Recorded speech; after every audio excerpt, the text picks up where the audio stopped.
everyone. Very nice to see you all online today. My name's Eunice, and I'm right now going to share my screen. I hope you can see this. Yes? Okay, yes, like what Charu said, I used to teach in Tokyo, not for the full 8 years, just 2 years at Rikyo University's now defunct, unfortunately, EDC department, and I returned home to Singapore in 2019. So now I teach academic writing in Nanyang Technological University in Singapore, and my students are local as well as international first-year students. I'll be talking about Mentimeter tonight. And Mentimeter, just a very short summary, is an online interactive presentation software that has helped me to increase student participation and discussion in class with minimal effort on my part.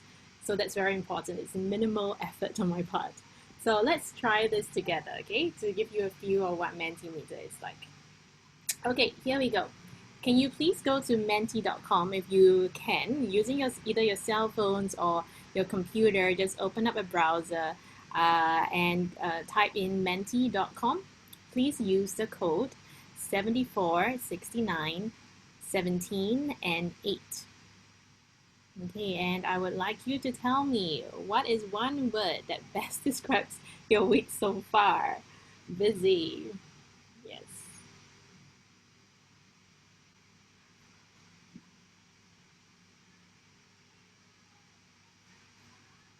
Wow, this person was really quick. Oh dear. Oh, busy is well, two other people have said that they're busy. Oh, fantastic. Very nice. If you can see on my screen, this becomes a word cloud. So everything that students, if you're using this for class, or your audience in any presentation, anything that they share can be collated into a word cloud. Oh wow, wow, wow. Exhausting is winning. Um, so it's great to see that some of you said that it's inspirational. And for those of you who are mainly having exhausting weeks, I'm sure that this EdTech 101 online session is making you feel much, much better. Okay, so I use Mentimeter for more real-time input, like now, and I use the live polls, the Q&As, rather than as a presentation software. But as you can see, you can also use Mentimeter to create more minimalist slides.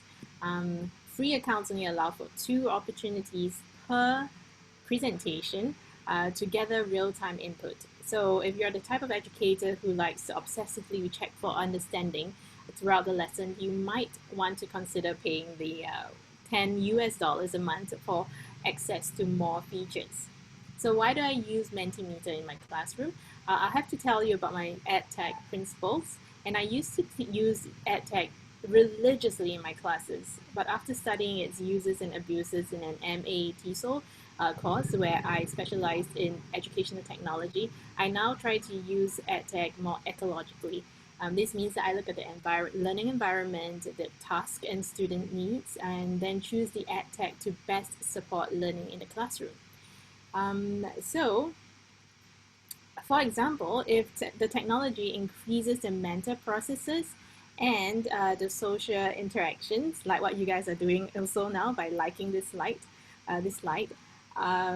if it increases the mental processes and social interactions of students in the classroom effectively and efficiently, and I stress the words effectively and efficiently, that's already good EdTech to me.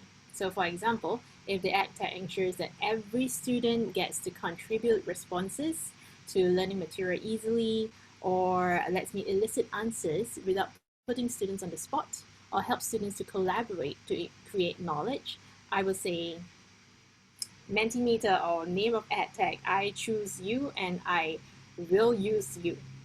And anyway, I would also look at the physical environment, learning environment. For example, how open students are to using EdTech and how accessible the EdTech is also from the student's point of view. So here is an example of how I use Mentimeter in the classroom. This is a screenshot. Okay. So students had to read a 3-paragraph description of a hawker center and pick out their favorite visual detail. A hawker center, by the way, is like an outdoor food court where various famous Singaporean street food is sold. It is part of the very unique food culture that people can find only in Singapore, or some say in Malaysia. And I could talk about Singapore's street food for hours and hours, but let's get back to this session. Here, I wanted to elicit longer answers from students, which might take up precious time in the classroom. At this point of the lesson where this slide was used, I wanted to do a few things. Number one, I wanted to check if students knew what a visual detail is. Number two, I wanted to get feedback on which detail of the hawker center was the most interesting for the class. And three, I wanted to get content quickly and easily on the slide for everyone to refer to. So the alternative would be, as you know, to get students to write on the board or to get students to speak up.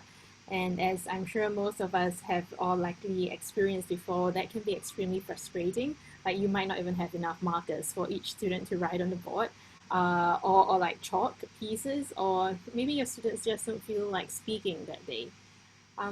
So to explain the connection between the ecological principles and Mentimeter more clearly, number one, every student had to identify a visual detail from the text, and I could also give feedback that certain responses gave too many details, so they had to focus on just one detail.